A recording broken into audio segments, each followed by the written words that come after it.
In this session, we are going to discuss the little bit overview about the LED and the deep explanation about the photodiode and laser. Okay, या लेक्चरमध्ये आपण जे पाठीमागे lecture झालेलं आहे L E डीच्या संदर्भातलं त्याचा थोडासा ओव्हरव्ह्यू घ्यायचा आहे. आणखी मग पूर्ण एक्सप्लेनेशन आपण बघायचं आहे फोटोडायोड आणखी लेझरच्या संदर्भातलं. कुठंपर्यंत कंप्लीट होतं आहे बघूया. लेझर कंप्लीट झाला तर ठीक, नाही झाला तर आपलं शेवटचं लेक्चर हे लेझरवरती असेल. ओके, आता आपण थोडासा ओव्हरव्ह्यू बघूया की एल ई डीमध्ये काय होतं. L E D means light emitting diode. मग लाईट इमिटिंग डायोडमध्ये तुम्हाला मी महत्त्वाचं प्रिन्सिपल लक्षात ठेवायला सांगितलं लेक्चर संपवता की त्याच्यामध्ये होतं स्पॉन्टॅनियस इमिशन. मग स्पॉन्टॅनियस इमिशन म्हणजे नेमकं काय बघा. तर तोच जो स्पॉन्टॅनियस इमिशनचा इफेक्ट आहे तो इलेक्ट्रोल्युमिनन्स इफेक्ट याच्यावरती डिपेंड आहे. म्हणजे काय होतं आहे की तुम्ही पी एन जंक्शन जो आहे तो फॉरवर्ड बायस कंडिशनमध्ये जोडणार आहात. म्हणजे वरती एन असतो, खाली पी असतो. एनमध्ये कोण असतात तर एनमध्ये इलेक्ट्रॉन्स असतात. त्यानंतर पीमध्ये कोणस असतात, पीमध्ये असतात होल्स. बरोबर. आता जे इलेक्ट्रॉन्स आहेत ना ते इलेक्ट्रॉन्स असतात कंडक्शन बँडला, कंडक्शन बँड. ओके. आणखी जे होल्स असतात ते असतात व्हॅलन्स बँडला. हे तुम्ही केमिस्ट्रीला शिकला असाल. कंडक्शन बँड याची हायर एनर्जी असते, व्हॅलन्स बँड याची लोअर एनर्जी असते. म्हणजे साहजिकच एनर्जी जास्त कोणाची झाली, इलेक्ट्रॉनची, as compared to the holes. हे वजाचे दाखवलेले आहेत ते निगेटिव्हली चार्ज्ड इलेक्ट्रॉन्स आहेत. अधिकमध्ये जे दाखवलेले आहेत प्लस साईनमध्ये ते कोण आहेत तर पॉझिटिव्हली चार्ज्ड होल्स. करेक्ट. आता ज्या वेळेला मी हे फॉरवर्ड बायस कंडिशनमध्ये जोडतोय, फॉरवर्ड बायस म्हणजे काय तर बॅटरीचं पॉझिटिव्ह टर्मिनल हे होल्सला, पी टाईप सेमीकंडक्टरला, बॅटरीचं निगेटिव्ह टर्मिनल हे एन टाईप सेमीकंडक्टरला जोडतोय. त्यावेळेला त्याला म्हणायचं फॉरवर्ड बायस्ड. करेक्ट. ह्या फॉरवर्ड बायसमध्ये काय होतं, इलेक्ट्रॉन्स आणि होल्स आतमध्ये ढकलले जातात. आतमध्ये म्हणजे कुणाकडं, डिप्लिशन रिजनकडं. आणि ज्या वेळेला ते ढकलले जातात त्यावेळेला हे कंडक्शन बँडमधले जे इलेक्ट्रॉन्स आहेत, म्हणजे हे मी आता गोल करतोय ते, यांची एनर्जी काय होते, हायर. मग या हायर एनर्जीचे काय करतात, ह्या इलेक्ट्रॉनसोबत काय करतात, रिकॉम्बिनेशन करतात. रिकॉम्बिनेशन म्हणजे इलेक्ट्रॉन होल पियर. बरोबर. कारण ती आतमध्ये अशी बँड असते बघा, डिप्लिशन रिजन, आणि इथं काय होतात, होल्स आणि इलेक्ट्रॉन्स हे एकत्र येतात. याला म्हणायचं रिकॉम्बिनेशन, एकत्र येणे म्हणजे. मग असे हे इलेक्ट्रॉन्स असे खाली सरकतात होल्सकडं, इलेक्ट्रॉन्स हे असे खाली सरकतात होल्सकडं. आणि ज्या वेळेला ते खाली त्यांना आपली एनर्जी द्यायला जातात होल्सना, कंडक्शन बँडकडून व्हॅलन्स बँडला, म्हणजेच ह्या डिप्लिशन रिजनच्या मध्ये ज्या वेळेला त्याची एनर्जी द्यायला जातात त्यावेळेला एनर्जी ही कंडक्शन बँडची म्हणजेच इलेक्ट्रॉनची काय आहे, हायर आहे as compared to the holes. मग सगळीच्या सगळी ती एनर्जी देऊ शकत नाहीत, कारण होल्सकडे तितकी कपॅसिटी नाही की सगळी त्याची एनर्जी ती घेतील.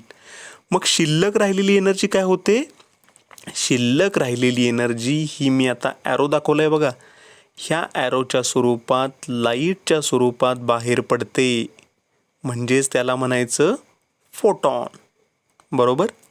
म्हणजे लाईटच्या स्वरूपात एनर्जी काय झाली, बाहेर पडली. ह्या इफेक्टला म्हणायचं इलेक्ट्रोल्युमिनन्स इफेक्ट. समजतंय. आणि हा इलेक्ट्रोल्युमिनन्स इफेक्ट आपण कशामध्ये वापरणार आहोत, हा इलेक्ट्रोल्युमिनन्स इफेक्ट आपण एल ई डीमध्ये वापरणार आहोत. समजतंय.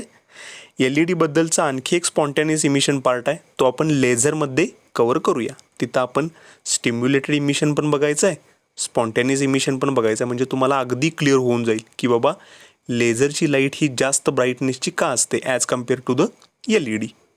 ओके. फक्त आता मी एल ई डीचा ओव्हरव्ह्यू काय घेतला की एल ई डीमध्ये असे काही मटेरियल वेगळे यूज केलेले असतात जेणेकरून तो नॉर्मल पी एन जंक्शन डायोडपेक्षा वेगळा असतो. नॉर्मल पी एन जंक्शन डायोडमध्ये कोण असतं? सिलिकॉन असतो, जर्मेनियम असतो. मात्र एल ई डीमध्ये गॅलियम आर्सेनाइड वापरलेले असतात. रिफ्लेक्टिव्ह कॅव्हिटी असतात जेणेकरून लाईट त्यातनं बाहेर पडावी. बरोबर. आणि इलेक्ट्रोल्युमिनन्सचा इफेक्ट घडतो. इलेक्ट्रोल्युमिनन्स इफेक्ट म्हणजे काय? ज्या वेळेला इलेक्ट्रॉन्स हे होल्सला एनर्जी देतील त्यावेळेला त्याच्यातून एक्स्ट्राची एनर्जी ही लाईटच्या स्वरूपात बाहेर पडते. याला म्हणायचं इलेक्ट्रोल्युमिनन्स इफेक्ट. समजते? आणखी तुम्हाला विचारतील की मग एल ई डी कुठं कुठं वापरतात? तर एल ई डी बऱ्याच ठिकाणी वापरतात. बऱ्याच ठिकाणी एल ई डी आहे तो यूज केला जातो. मग तुमचे ते इलेक्ट्रॉनिक वेगवेगळे सर्किट्स असतील किंवा मी तुम्हाला शेवटचे एक दाखवलेलं बघा, शेवटची स्लाईड दाखवलेली एल ई डीचे ॲप्लिकेशन कुठं कुठं आहेत ते. 7 सेगमेंट डिस्प्ले असेल. डिस्प्ले म्हणजेच काय, तर तुम्ही प्लॅटफॉर्मवरती गेल्यानंतर तिथे नंबर प्लेट असते बघा. आता प्लॅटफॉर्मवर जाण्याची आवश्यकता नाही. बऱ्याच ठिकाणी मेडिकल असेल किंवा कुठं असेल त्यांच्या नावाची असं स्लायडिंग पाटी असते. बरोबर. आणि त्याच्यावरती जे एल ई डी असतात ते तिथं एल ई डी वापरलेले असतात त्या नावामध्ये. समजतंय? त्यानंतर आता ॲक्च्युअलमध्ये आपण कुठं जाऊया? फोटो डायोडमध्ये. आता एल ई डीचा ओव्हरव्ह्यू घेण्याचं रिझन काय फोटो डायोड शिकवण्याआधी? कारण एल ई डीमध्ये मी काय कन्वर्ट केलेलं? इलेक्ट्रिकल एनर्जीचं रूपांतर इलेक्ट्रिकलचं कशामध्ये केलेलं? लाईटमध्ये. लाईट. बघा, तुम्ही त्याला सप्लाय दिला. सप्लाय दिल्यानंतर तुम्हाला बल्बमधून काय मिळालं? लाईट मिळाली. आता फोटो डायोड जे आहेत ना ह्याच्या एक्झॅक्टली अपोजिट वर्क करणार आहेत. म्हणजे फोटो डायोडला तुम्ही लाईट द्यायची आहे, लाईट द्यायची याला, आणि हे तयार काय करणार? Electric current. म्हणजेच हे कुणाच्या विरुद्ध आहेत? Exactly opposite to the L E D. L E डीच्या बरोबर अपोजिट वर्किंग ज्याचं आहे त्याला म्हणायचं photo diode. Okay. Means photo diode is a P N junction semiconductor diode which is always operated in the reverse bias condition. Reverse bias कंडिशनमध्ये वापरायचा आहे. And it's working is exactly opposite to that of the L E D. म्हणजे याचं working हे L E डीच्या बरोबर विरुद्ध असणार आहे. ओके.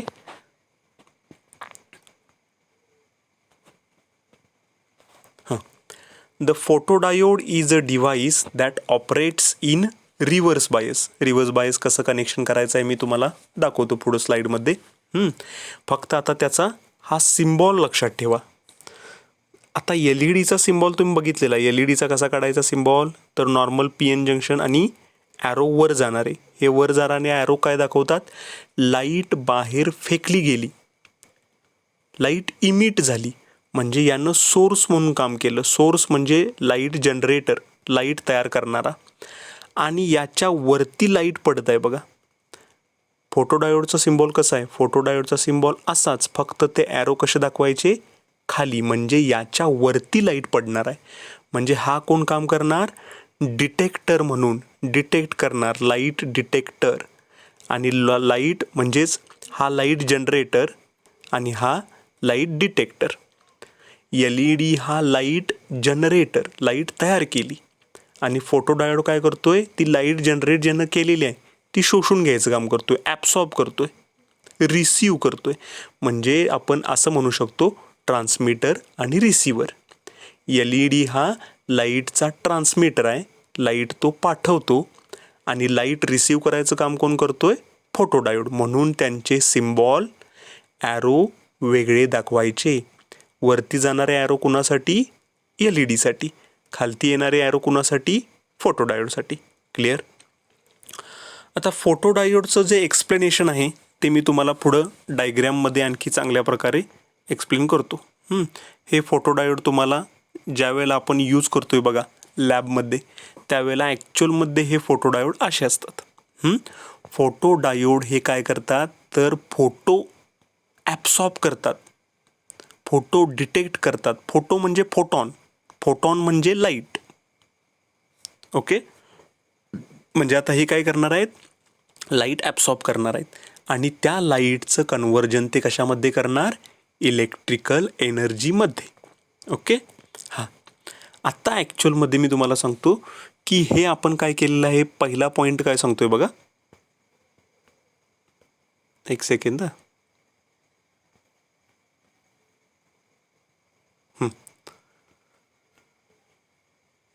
ओके, आता व्यवस्थित दिसत असेल. पहिला पॉईंट काय सांगतोय, the photodiode is a P-N junction semiconductor diode which is always operated in the reverse bias condition. म्हणजे फोटोडायोड कसा जोडायचा, रिव्हर्स बायस. मग रिव्हर्स बायस म्हणजे काय, तर रिव्हर्स बायस म्हणजे पी साईड म्हणजेच पॉझिटिव्ह साईड. ही बॅटरीच्या कोणत्या टर्मिनलला जोडायची, निगेटिव्ह टर्मिनलला. त्यानंतर एन साईड म्हणजे कोणती साईड, एन म्हणजे निगेटिव्ह साईड. ही निगेटिव्ह साईड बॅटरीच्या कोणत्या टर्मिनलला जोडायची, पॉझिटिव्ह साईडला.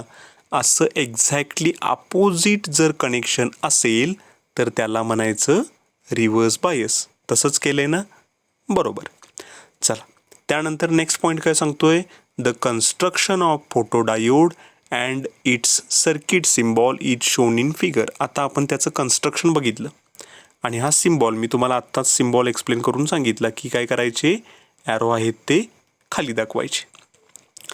आता तुम्हाला मी यामध्येच त्याचं ऑपरेशन सांगणार आहे डायग्रॅममध्ये. ॲक्च्युअलमध्ये तो काय म्हणून वर्क करतो, फोटोडायोड कसा वर्क करतो. तर लाईट जी आहे ना, लाईट ही नेहमी फोकस करायची कशावरती, जंक्शनवरती. जंक्शन म्हणजे ही मधली पट्टी, ही मधली पट्टी, याच्यावरती लाईट पाडायची, ही लाईट पाडायची. आता हे जे एवढा मधला पॅच आहे, हा म्हणजे डिप्लिशन रिजन. डिप्लिशन रिजन म्हणजे अडथळा, बॅरियर. इलेक्ट्रॉन्स आणि होल्स एकत्र येऊ नयेत म्हणूनचा अडथळा. तो जितका कमी तितके इलेक्ट्रॉन्स आणि होल्स जास्त एकत्र येणार.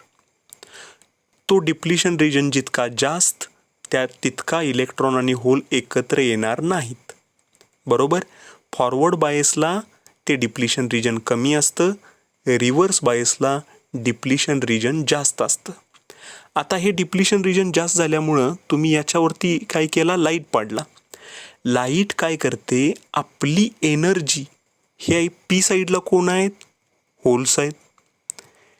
एन साईडला कोण आहेत, इलेक्ट्रॉन्स आहेत. ह्या इलेक्ट्रॉन आणि होलला आपली एनर्जी ही लाईट देऊन जाते.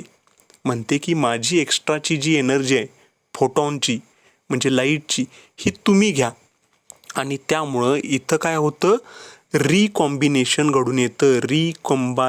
रिकंबाईन म्हणजेच काय, तर होल्स आणि इलेक्ट्रॉन्स हे एकत्र येतात.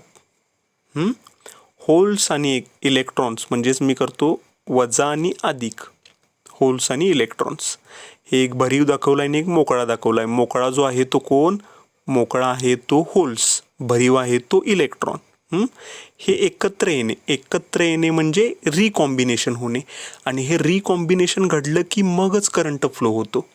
म्हणून ज्या वेळेला लाईट वरून पडते बघा, मग ह्या पडते नाही, आपण पाडायचे आहे ॲक्च्युअलमध्ये. कुणावरती, फोटोडायोडवरती. फोटोडायोडच्या जंक्शनवरती. जंक्शन म्हणजे दोन्हींचा मधला पॅच, म्हणजे पी आणि एन हे दोन रिजन आहेत. ह्याच्या बरोबर मधल्या पट्टीत आपल्याला काय करायचं आहे, लाईट पाडायचे. ती लाईट ज्या वेळेला आपण तिथं पाडणार त्यावेळेला तिथले होल्स आणि इलेक्ट्रॉन्स काय करणार आहेत, त्याच्या फोटॉनमधली एनर्जी काढून घेणार स्वतःला. आणि स्वतःला ते एनर्जी काढून घेतल्यानंतर काय झालं, ह्या डिप्लिशन रिजनमध्ये म्हणजे मधल्या पट्ट्यात दाखवतो तुम्हाला, हा जो मधला पट्टा आहे बघा, याच्यामध्ये मग इलेक्ट्रॉन्स होल्स वाढतात. कारण मी ऑलरेडी तुम्हाला सांगितलंय की सेमी कंडक्टर म्हणजे काय, तर जो कंडक्टरचं पण काम करतो आणि इन्सुलेटरचं पण काम करतो. बरोबर. कंडक्टर म्हणजे काय, ज्याच्यातून करंट जातो. इन्सुलेटर म्हणजे काय, ज्याच्यातून करंट जात नाही. करंट जातो तो कंडक्टर, करंट जात नाही तो इन्सुलेटर. बरोबर. मग सेमी कंडक्टर म्हणजे काय? करंट पण जातो आणि जात पण नाही. मग आता हे ठरतं कुणावरून? तर हे ठरतं टेम्परेचरवरून. जर टेम्परेचर वाढवलं तर इलेक्ट्रॉन्स वाढतात आणि मग तो सेमी कंडक्टर म्हणून काम करतो. जर टेम्परेचर कमी केलं तर इलेक्ट्रॉन्स कमी होतात आणि तो इन्सुलेटर म्हणून काम करतो. बरोबर. मग आता तुमच्या अंगावरती जर समजा लाईट पाडली फोकस धरून एकसारखी, तर साहजिकच थोड्या वेळानंतर तुम्हाला काय होणार? चटके बसायला सुरुवात होणार, उष्णता जाणवणार. कारण लाईटमध्ये काय असते? हीट असते. हीट म्हणजेच काय? टेम्परेचर वाढवलं म्हणजे काय झालं? इलेक्ट्रॉन्स वाढले. म्हणून ज्या वेळेला याच्यावरती इलेक्ट्रॉन्स पडणार, कुणावरती? जंक्शनवरती, डिप्लिशन रिजनवरती. ज्या वेळेला इलेक्ट्रॉन्स पडणार त्यावेळेला ह्या मधल्या पट्ट्यामध्ये काय होणार? इलेक्ट्रॉन्स वाढणार.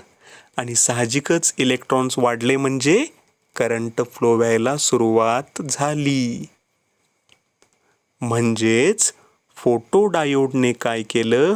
फोटोडायोडनं फोटॉन ॲक्सेप्ट केले म्हणजे घेतले आणि त्याच्यापासून काय तयार केलं? इलेक्ट्रिकल एनर्जी तयार केली. LED काय करत होता? LED इलेक्ट्रिक करंट घ्यायचा आणि त्याच्यापासून काय तयार करायचा? लाईट करायचा, लाईटमध्ये रूपांतर करायचा. फोटोडायोड काय करतोय? फोटोडायोड हा लाईट ॲक्सेप्ट करतोय आणि इलेक्ट्रिक करंट तयार करतोय. बरोबर. हे पूर्ण आपण वर्किंग याच्यामध्ये बघितलं. हेच त्याचं पूर्ण working. The light is always focused through the glass lens on the junction of a photodiode. म्हणजे फोटोडायोडच्या जंक्शनवरती लाईट पाडा.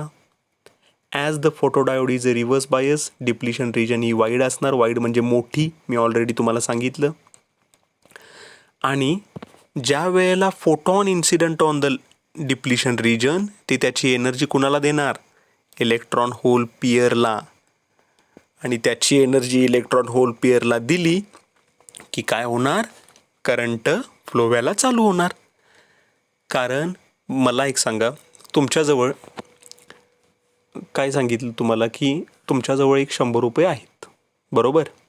म्हणजे एनर्जी, 100 रुपये ही एनर्जी धरूया. ती जर 100 रुपये तुमच्याजवळ एनर्जी आहे म्हटल्यानंतर तुम्ही साहजिकच काय करणार? ते 100 रुपये घेणार आणि कुठेतरी एक 100 रुपयेमध्ये जाता येईल अशा ठिकाणी तुम्ही जाऊन फिरून येणार काहीतरी खाऊन. बरोबर. तेच तुमच्याजवळ पैसेच नाही आहेत म्हणजे एनर्जी तुमची काय झाली? शून्य. गप घरात बसणे. बरोबर. म्हणजे करंट देखील कसा आहे? ज्या वेळेला करंटला म्हणजेच इलेक्ट्रॉन्सला एनर्जी जास्तीची मिळणार त्यावेळेला ते फ्लो होतात. ज्या वेळेला त्याला एनर्जी मिळत नाही त्यावेळेला ते गप्प बसतात. मग ज्या वेळेला लाईट त्याच्यावरती पडते, मगाशी आपण काय बघितलं? P आणि N बघितला ना जंक्शन. मग ह्याच्यावरती काय झालं? इथं होल्स होता, इथं इलेक्ट्रॉन्स होता. वरून अशी लाईट पाडली. लाईट पाडल्यावर काय केलं? लाईटकडून एनर्जी काढून घेतली. कुणी? होल्सनं आणि इलेक्ट्रॉननं. आणि ते म्हटले आता आमच्यात एनर्जी भरपूर एनर्जी झाली म्हणजे 100 रुपये मिळाले रे. मग ते म्हणतात आता फिरूया. म्हणून ते फिरायला चालू होतात. आणि ते फिरायला चालू होणे म्हणजेच काय झाला? करंट पास झाला. समजते? याला म्हणायचं फोटोडायोड. ओके. आय थिंक तुम्हाला कन्सेप्ट हा क्लिअर झालेला असेल. नोट्स लिहिताना ज्या मी आता बुकमधल्या मारलेल्या आहेत याच्यामध्ये फोटो, ते बुकमधल्या नोट्स तुम्ही लिहा. हे कंपॅरिझन देखील तुम्ही लिहायचं आहे पॅरलल. आता 2 कंपॅरिझन बघूया, आणखी थांबूया कारण मला वाटत नाही की लेझर कंप्लीट होईल. कारण लेझरला जवळपास सेपरेट एक 20-25 मिनटं द्यावी लागतील. त्यावेळेला तुमचा लेझर हा कन्सेप्ट क्लिअर होईल. पुढचा पॉईंट आहे तो comparison of PN junction diode and LED. PN junction म्हणतोय आम्ही. PN जंक्शन म्हणजे सुरुवातीचा. मग पहिलाच पॉईंट आहे सिम्बॉलमध्ये बघा काय फरक आहे का? आहे. LED मध्ये लाईट बाहेर पडते. बरोबर. आणि PN जंक्शन डायोडमधून लाईट बाहेर पडत नाही. मग दुसरंच रिझन लगेच तुमच्या डोक्यात आलं पाहिजे की बाबा का लाईट बाहेर पडते LED मधून? साध्या पी एन जंक्शन डायोडमधून का बाहेर पडत नाही? कारण का त्याचं मटेरियल काय वापरलं आहे? कन्व्हेन्शनल डायोड म्हणजे रेग्युलर वापरण्यात येणारा डायोड म्हणजे पी एन जंक्शन डायोड. याच्यामध्ये आपण काय वापरतोय? सिलिकॉन आणि जर्मेनियम. सिलिकॉन आणि जर्मेनियम हे काय आहेत? सेमीकंडक्टर. बरोबर. आणि त्यानंतर आपण LED कोण वापरणार आहे? Gallium arsenide. गॅलियम आर्सेनाइडची प्रॉपर्टी अशी असते की तो ज्या वेळेला इलेक्ट्रॉन्सकडून होल्सला एनर्जी देतो त्यावेळेला तो काय बाहेर टाकतो? फोटॉन. फोटॉन म्हणजेच काय? लाईट. लाईट बाहेर पडली म्हणजेच काय झालं? लाईट इमिटिंग डायोड झाला. म्हणून मटेरियल लक्षात ठेवणं महत्त्वाचं. त्यानंतर थर्ड पॉईंट आहे capacity to emit light. Emit करणे म्हणजे बाहेर टाकणे. आता P N junction diode light बाहेर टाकतो का? नाही टाकत. चला, कॅन नॉट इमिट. आणि पुढचा आहे तो लाईट बाहेर टाकतो. ओके. त्यानंतर पुढचे 2 पॉईंट तुम्ही केलात तरी चालेल, नाही केलात तरी चालेल. आणखी शेवटचा पॉईंट तेवढा मात्र व्यवस्थित लक्षात ठेवा, ॲप्लिकेशन. ॲप्लिकेशन म्हणजे काय? आता तो 4था पॉईंट आणि 5वा पॉईंट तुम्हाला सांगतो तरी देखील. काय आहे? On state voltage drop. Voltage drop म्हणजे काय? तर कमीत कमी तेवढं व्होल्टेज तरी तुम्हाला द्यावंच लागतं जेणेकरून तो काय व्हावा? डायोड सुरू व्हावा. म्हणजे जर सिलिकॉनचा डायोड असेल तर किती व्होल्ट वापरायचं? 0.7 व्होल्ट दाखवले बघा. आणि जर जर्मेनियमचा डायोड असेल तर किती व्होल्ट वापरायचं? 0.3 व्होल्ट इतकं व्होल्टेज द्यायचं. त्यानंतरच तुमचा डायोड सुरू होणार. आणि सिमिलरली LED कधी? ज्या वेळेला 1.2 ते 2 व्होल्ट इतकं व्होल्टेज त्याला दिलं जाईल त्यावेळेला तो LED सुरू होईल. म्हणजे प्रत्येकाची काही ना काहीतरी मिनिमम रिक्वायरमेंट आहे, मिनिमम व्होल्टेजची रिक्वायरमेंट. जर तुम्ही TV सुरू करायला गेला आणि आपण म्हणतोय बघा डिम लाईट आली.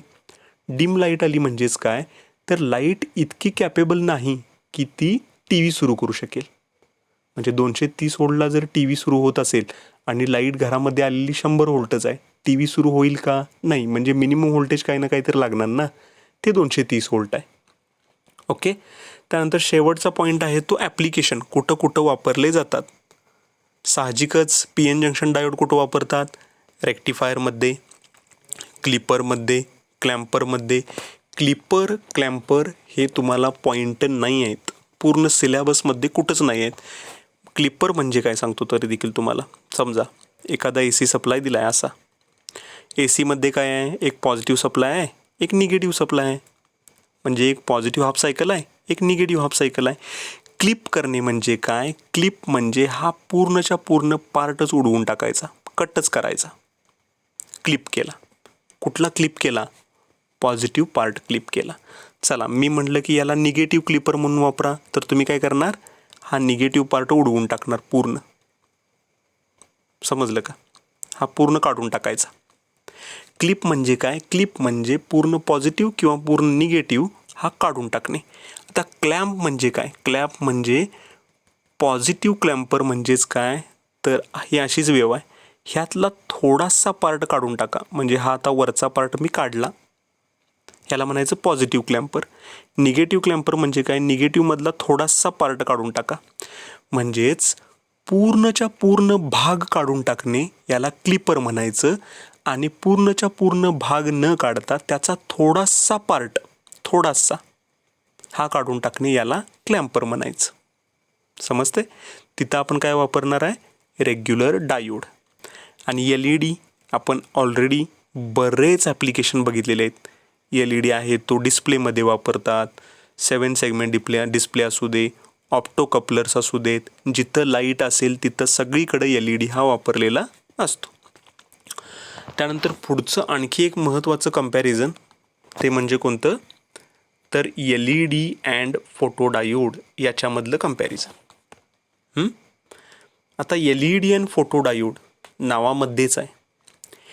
LED हा काय करतोय?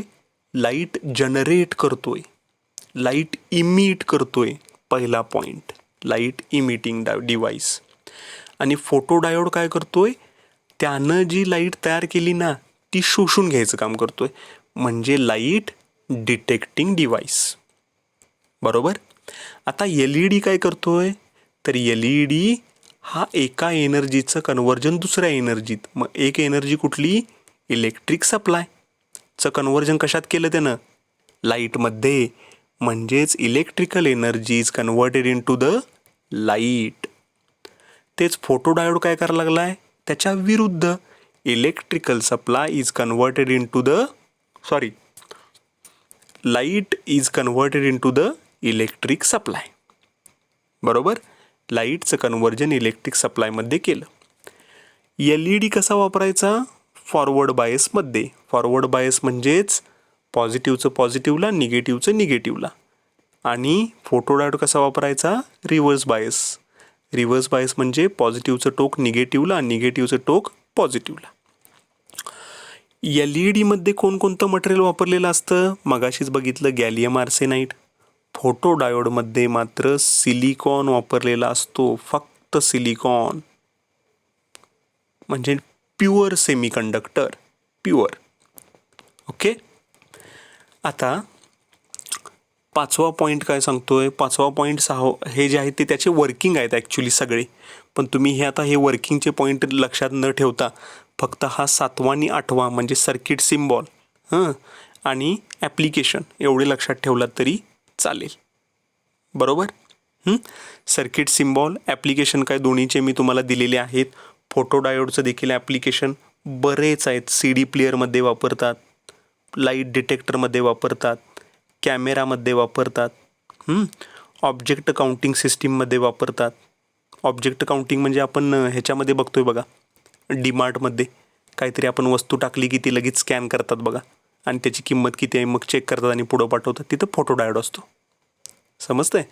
हे त्याचे ॲप्लिकेशन झाले. आणि सिम्बॉलमध्ये काय करायचं आहे तुम्हाला, सिम्बॉल जर हे असे वर ॲरो दाखवले, चला हा झाला LEDचा, आणि असे खाली ॲरो दाखवले की हा झाला फोटोडायोडचा. समजतंय. इथंपर्यंतच करा.